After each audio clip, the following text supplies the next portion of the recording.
Assalamualaikum warahmatullahi wabarakatuh. Halo Sobat Bahari Sehat, jumpa lagi di podcast Dinas Kesehatan Kota Tegal, Bahari Sehat. Bahas seputar informasi kesehatan. Nah, di episode kali ini bersama saya Atik Harkati, kita akan membahas beberapa topik yang tentunya seru, menarik, dan bermanfaat. Nah, untuk episode kali ini, Bahari Sehat akan membahas topik yang saat ini sedang ramai dibicarakan, yaitu MBG atau makan bergizi gratis. Nah, untuk topik saat ini yaitu kita akan membahas tentang bagaimana kesiapan Dinas Kesehatan Kota Tegal dalam mensukseskan makan bergizi gratis.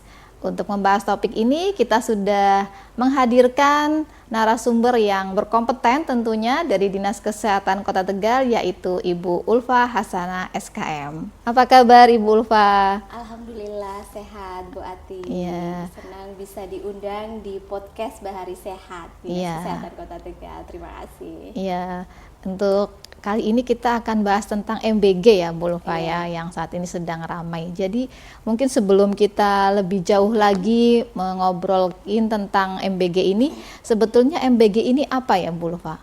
Iya, jadi program MBG atau makanan bergizi gratis adalah kebijakan pemerintah atau program prioritas nasional dari Bapak Presiden Prabowo Subianto dalam menyediakan makanan bergizi gratis bagi anak-anak sekolah, bagi ibu hamil, ibu menyusui, sampai dengan balita.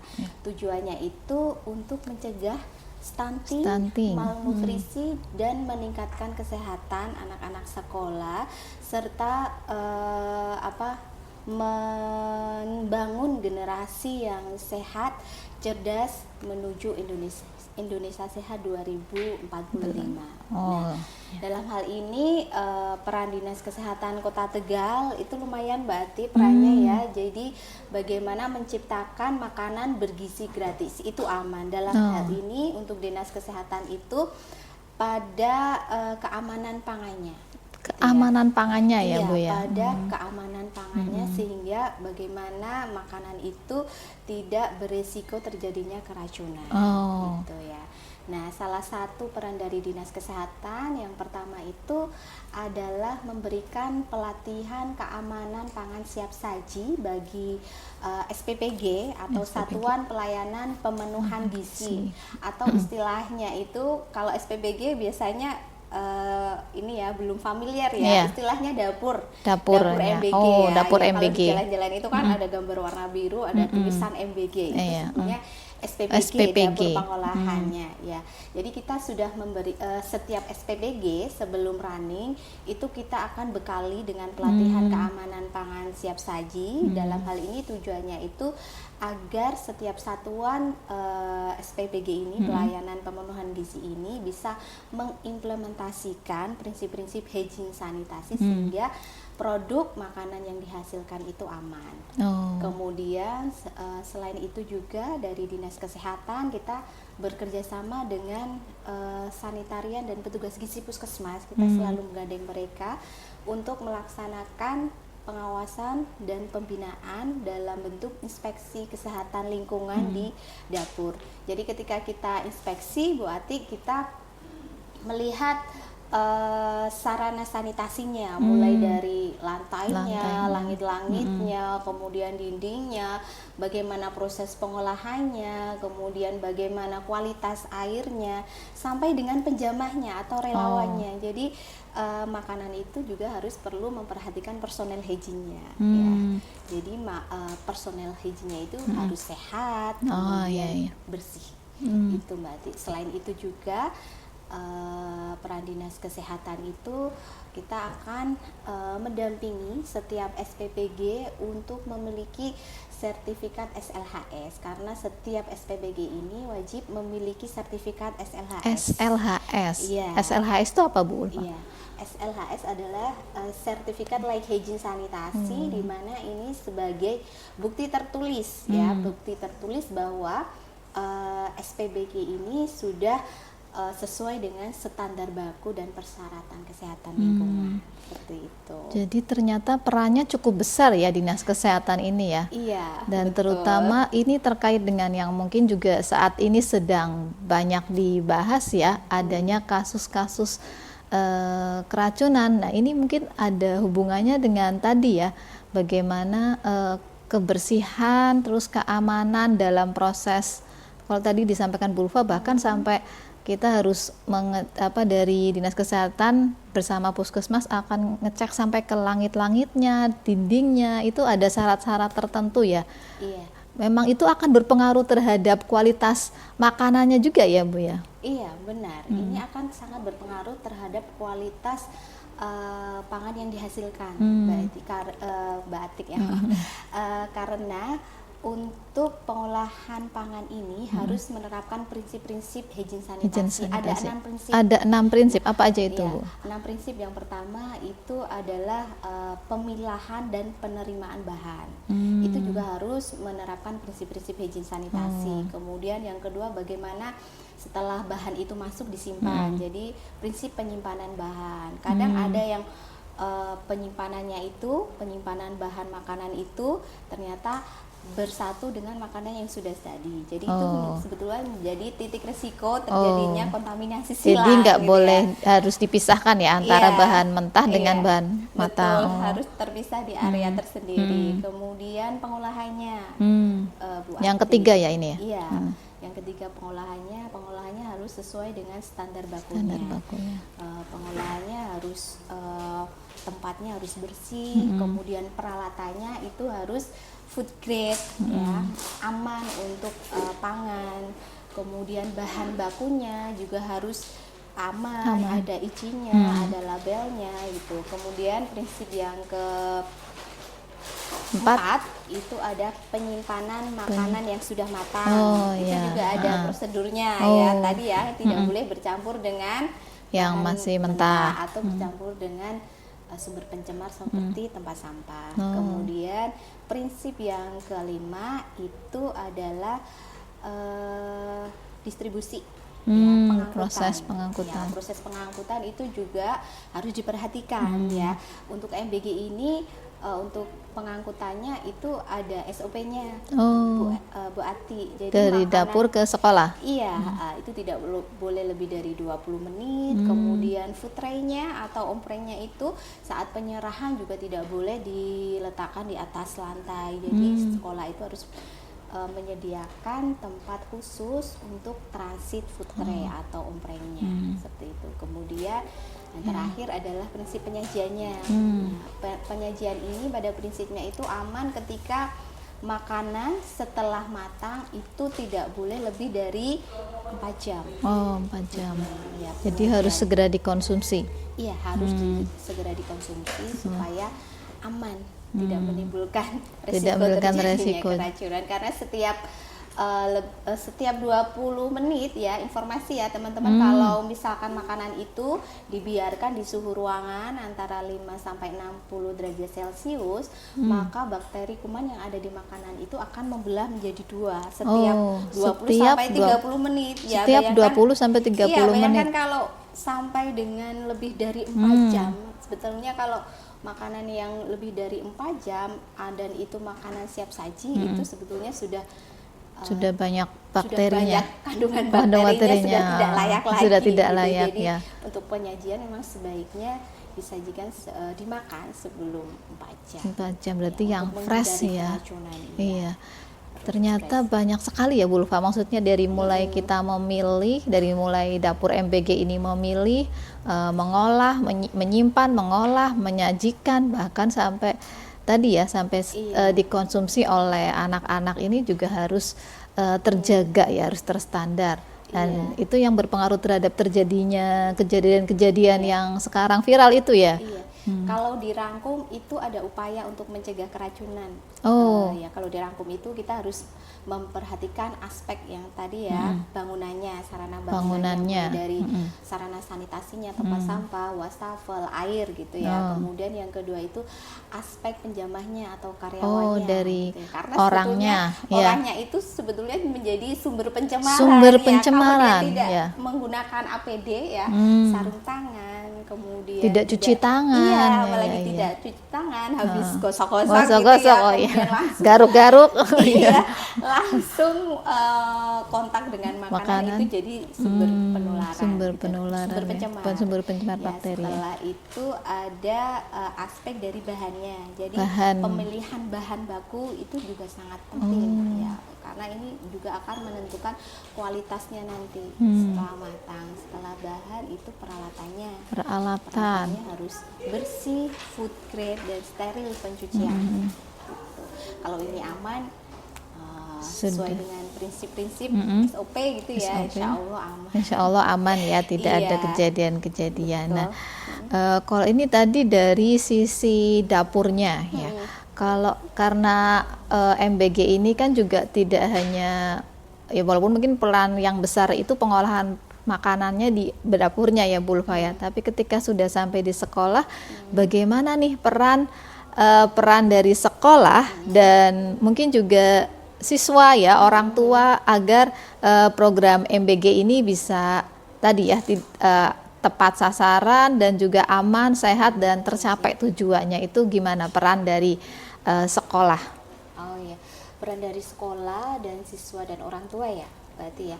Yang pertama itu mungkin untuk peran dari sekolah itu yang pertama itu harus menyediakan sarana prasarananya, gitu ya. Jadi yang penting itu kalau anak-anak kan aktivitas anak-anak di sekolah itu sangat aktif ya, banyak bermain ya, bisa terkontaminasi dengan zat pencemar sebelum makan. Jadi pastikan tempat cuci tangan itu ada di sekolah. Bagus lagi kalau setiap satu kelas itu ada fasilitas cuci tangannya. Jangan lupa ada sabunnya. Airnya mengalir. Betul, ya, air mengalir, kemudian disediakan sabun. Kemudian yang kedua itu dari sekolah itu paling tidak juga menyiapkan tempat transit. Iya, untuk menyimpan sementara food tray yang datang. Ya.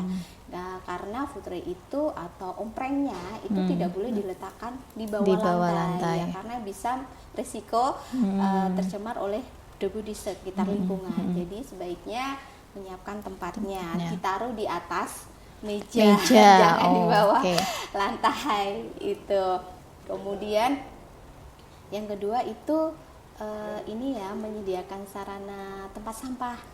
Tempat sampah karena otomatis ya, barangkali ada sisa-sisa makanan gitu ya. Paling tidak ada pemilihan tempat sampah organik maupun anorganik. Yang organik nanti bisa dimanfaatkan untuk pupuk kompos. Iya, itu.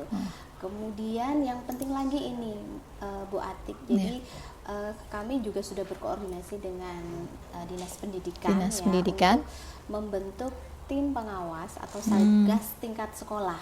Gitu ya. Ini sebetulnya sangat membantu Dinas Kesehatan dalam upaya pengawasan keamanan pangannya. Jadi nanti dari SPPG ini nanti akan memberikan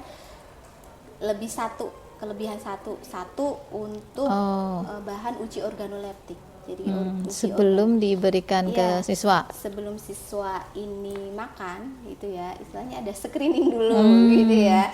Jadi nanti ada petugas pengawas yang ditunjuk dari sekolah untuk memeriksa kondisi makanan. Nanti diuji secara organoleptik, dilihat kondisinya secara fisik, diraba atau dilihat teksturnya, kemudian bisa dilihat aromanya, mungkin ya, baunya, dan sampai mencicipi nggak apa-apa. Sampai mencicipi ya. Iya, nanti kalau memang sudah sesuai, tidak ada tidak ada perubahan rasa atau tekstur gitu ya, bisa langsung dimakan. Tapi kalau sudah mencurigakan ya jangan dimakan. Jangan dimakan. Berarti ini peran dari sekolah dalam membantu suksesnya MBG. Ternyata juga untuk menyediakan tempat cuci tangan, kemudian menguji makanan sebelum diberikan ya Bu Ulfa. Nah mungkin juga untuk dari sisi anak-anaknya sendiri nih, mungkin di sini ada orang tua juga yang sedang menyimak podcast Bahari Sehat. Apa yang bisa orang tua sampaikan ke anak-anak ketika menerima makanan MBG ini, apa sih yang harus disiapkan gitu, agar anak-anak juga ikut punya punya pengetahuan, punya kewaspadaan untuk memilih makanan gitu ya, karena dengan banyaknya kasus itu juga kita harus membekali anak-anak juga. Bagaimana itu Bu Ulfa? Iya, memang anak-anak juga harus dibekali ya pengetahuannya bagaimana cara membedakan antara makanan yang aman dengan yang tidak. Yang pertama tadi ya, kita harus membiasakan cuci tangan untuk anak-anak sebelum makan, cuci tangan dengan sabun. Kemudian anak-anak juga dikasih edukasi bagaimana cara memilih makanan yang baik, bagaimana melihat tekstur makanan yang baik dan kondisinya sudah tidak layak lagi seperti apa, misalkan berlendir. Kemudian perubahan warna, bau, itu saya rasa anak-anak juga perlu gitu ya.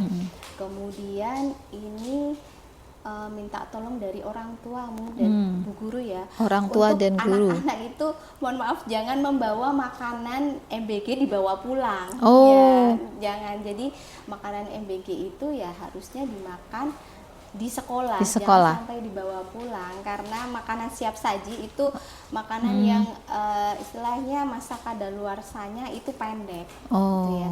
Karena makanan siap saji itu batas waktu konsumsinya itu hanya 4 jam. Jangan sampai anak-anak itu membawa pulang ke rumah. Kalau misalkan ada orang tua melihat, nanti mungkin bisa disampaikan ke anaknya, jangan membawa makanan MBG sampai rumah. Berarti harus dikonsumsi sampai habis. Kemudian berarti kalau misalnya nih anak-anak menemukan makanan MBG ini ada yang mungkin menurut mereka ini bau atau apa, itu boleh untuk tidak dimakan ya Bu ya? Boleh, boleh ya. Iya. Kalau sudah berisiko jangan dimakan.